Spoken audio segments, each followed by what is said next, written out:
Hello दोस्तों, नमस्कार। आप सबको कोटि कोटि प्रणाम। हम अपना ये रील यूट्यूब पर भी भेज रहा हूँ। यूट्यूब पर देखने के लिए हरबंश चौहान लिखिए और देखिए, लाइक करिए, सब्सक्राइब करिए, ताकि हम समाज में अच्छे अच्छे ऐतिहासिक चीज भेजता रहूं। आइए, हम आपको यह दर्शाना चाहता हूं कि भारत और पाकिस्तान के मध्य विवाद के क्या कारण हैं। भारत दक्षिणी एशिया का केंद्र बिंदु है। इसी कारण अधिकांश संघर्षों का प्रत्यक्ष अप्रत्यक्ष संबंध भारत से ही रहता है। इन संघर्षों में सर्वप्रमुख तथा सर्वग्राही संघर्ष भारत पाकिस्तान संघर्ष है। स्वतंत्रता प्राप्ति के पश्चात विभाजन पर रक्त रंजित संघर्ष हुआ। विभाजन के तुरंत पश्चात ही दोनों देश कश्मीर के मुद्दे को लेकर भिड़ गए। पाकिस्तानी प्रशासन का कहना था कि कश्मीर पाकिस्तान का है।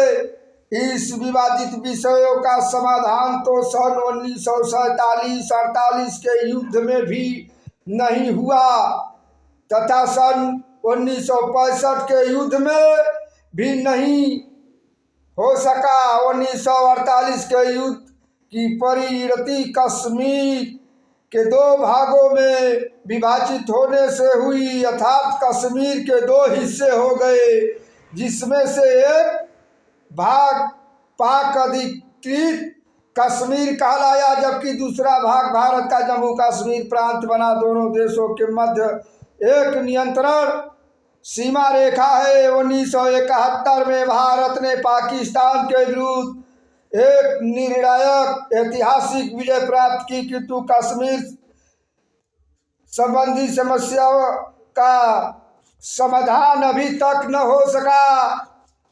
सामरिक विषयों जैसे सियाचिन ग्लेशियर पर नियंत्रण तथा शस्त्र प्रतिस्पर्धा में भी भारत तथा पाकिस्तान के संघर्षों में तनाव की स्थिति अस्थायी रूप से विद्यमान रहती है। 1990 के दशक में दोनों देशों ने परमाणु शस्त्र तथा दागने वाली मिसाइलों का क्रय किया। इस परमाणु शस्त्र संग्रह की प्रवृत्ति ने दोनों देशों के मध्य आकांक्षाओं को और अधिक बढ़ा दिया है। 1958 में भारत ने पोखरण में तथा कुछ समयोपरांत ही पाकिस्तान ने चगाई पहाड़ी पर परमाणु परीक्षण किया। अब तो ऐसा प्रतीत होता है कि दोनों देशों के मध्य सैन्य संबंध स्थापित हो चुके हैं। दोनों ओर की सेनाएं संघर्ष तनाव के नियंत्रण स्थिति में रहने को बाध्य है। दोनों देशों के सेनाएं एक दूसरे को आशंकित दृष्टि से देखती है। भारत सरकार नियंत्रण या आरोप लगाती रहती है कि पाकिस्तान सरकार गोपनीय ढंग से हिंसा की गतिविधियों को बढ़ावा देती है। उनकी रणनीति के अंतर्गत भारत में हिंसक प्रक्रिया जारी रखना, आतंकवादियों को प्रशिक्षण एवं संरक्षण देने तथा शस्त्र आदि उपलब्ध कराना, आर्थिक वित्तीय सहायता प्रदान करना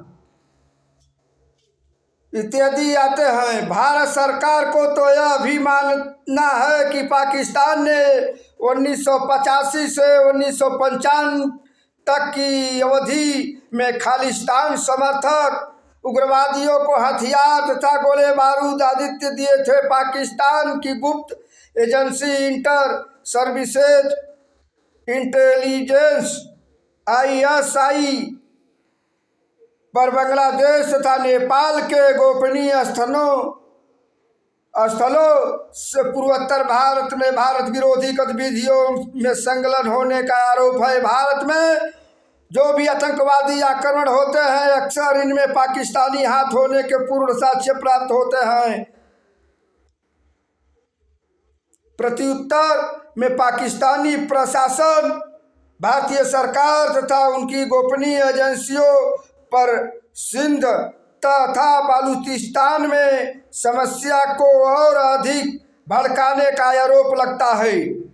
भारत तथा पाकिस्तान में नदियों के जल के विभाजन के कारण तनाव की स्थिति बनी रहती है। सन 1960 तक दोनों देशों के मध्य सिंधु नदी के जल के उपयोग को लेकर तीखे विवाद हुए। भाग्यवंश अथवा सुयोग से 1960 में विश्व बैंक की सहायता से सिंधु जल संधि पर हस्ताक्षर किए गए।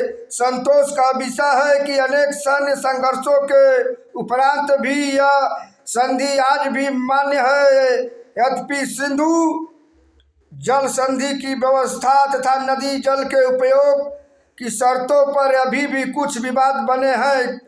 कच्छ के रण में सरक्रीक की सीमा रेखा को लेकर दोनों देशों में अस्थायी रूप से मतभेद विद्यमान है। गंभीरतापूर्वक देखा जाए तो यह विवाद जितना छोटा प्रतीत होता है उतना छोटा है नहीं, क्योंकि उक्त विवादों का समाधान जिस ढंग से किया जाएगा उसका प्रभाव सरक्रीक के क्षेत्र से मिले हुए समुद्री समाधान के नियंत्रण पर भी आवश्यक पड़ेगा। भारत तथा पाकिस्तान के मध्य अनेक वार्ताओं का दौरा चलता है। प्रत्येक बार नई चुनी हुई सरकार मित्रता तथा पड़ोसी संबंधों के सुधार की बड़ी बड़ी बातें करती है, किंतु परिणाम अभी शेष है।